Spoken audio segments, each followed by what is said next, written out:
بسم الله الرحمن الرحيم الحمد لله رب العالمين والصلاة والسلام على أشرف الأنبياء والمرسلين سيدنا محمد وعلى آله وصحبه أجمعين. Assalamu alaikum wa rahmatullahi wa barakatuh.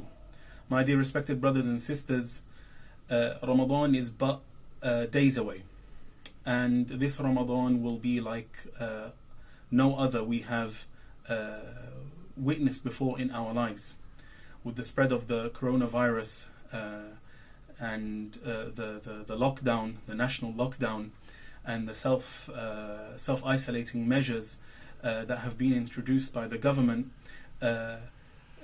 we will experience a very different Ramadan to the ones we are used to, where we visit one another to break our fast and frequent the mosques more often than we would do during any other time of the year, standing for long durations of time in prayer, eating together, reciting Quran together, making dua together, entering the mosque and leaving the mosque together.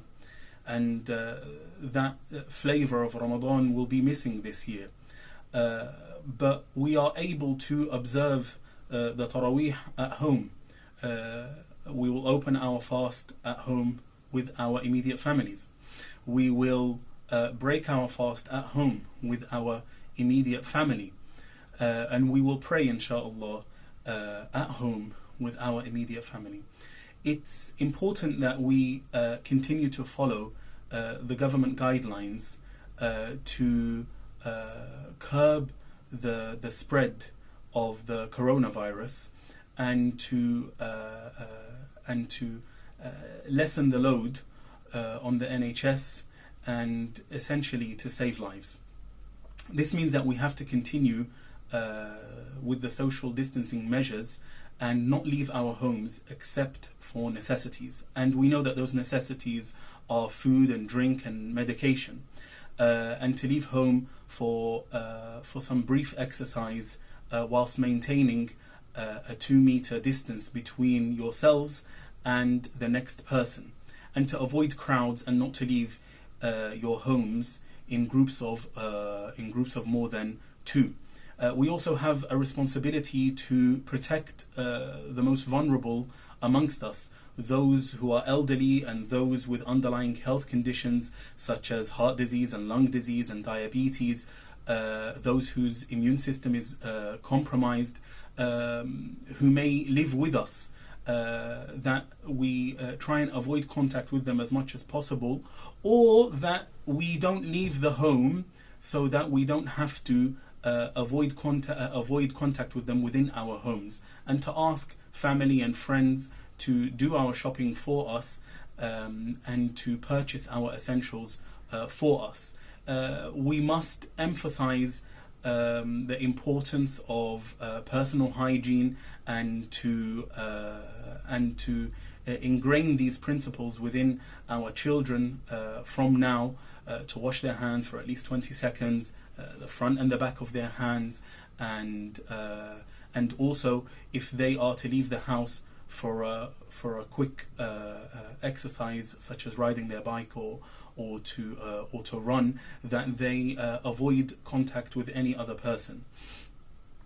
We should also ensure that this Ramadan we only eat what is healthy, what is nutritious for us, and avoid fatty foods and sugary foods, which are harmful to our health in the long term, especially when consumed in large quantities and over short periods of time, such as Ramadan. Ramadan is not a month of excess and decadence. Rather, Ramadan is a month of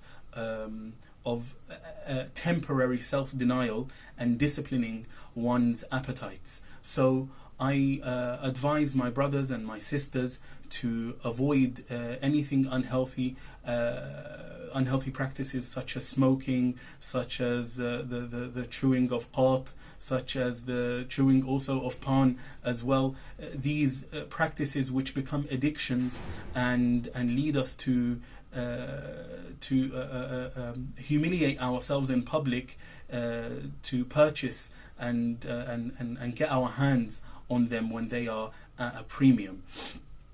This Ramadan and outside of Ramadan, we are advised to avoid those who are pregnant, those who are suffering from underlying conditions, as we have previously mentioned. Also, those with underlying health conditions who are unable to fast and their doctors advise them not to fast, then they must not fast. If their condition is temporary and they are able and they will recover, inshallah, then when they recover and they are able to, then they must make up the fast that they have missed in Ramadan. If your condition is a chronic one, where you require to take medication all the time, and there is no known recovery forecasted for yourself, then again you're not to fast, and you pay what is known as the fidya. You pay the ransom for every day that you do not fast. I ask Allah subhanahu wa ta'ala to protect us and to protect our health and our wealth and our families and to protect our religion. And I ask Allah subhanahu wa ta'ala to lift this trial from mankind. And I ask Allah subhanahu wa ta'ala to unite us all upon His worship. And I ask Allah subhanahu wa ta'ala to keep us safe.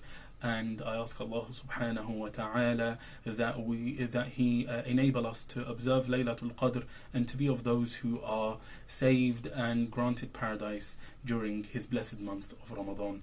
سبحانك اللهم وبحمدك أشهد أن لا إله إلا أنت أستغفرك وأتوب إليك والسلام عليكم ورحمة الله وبركاته.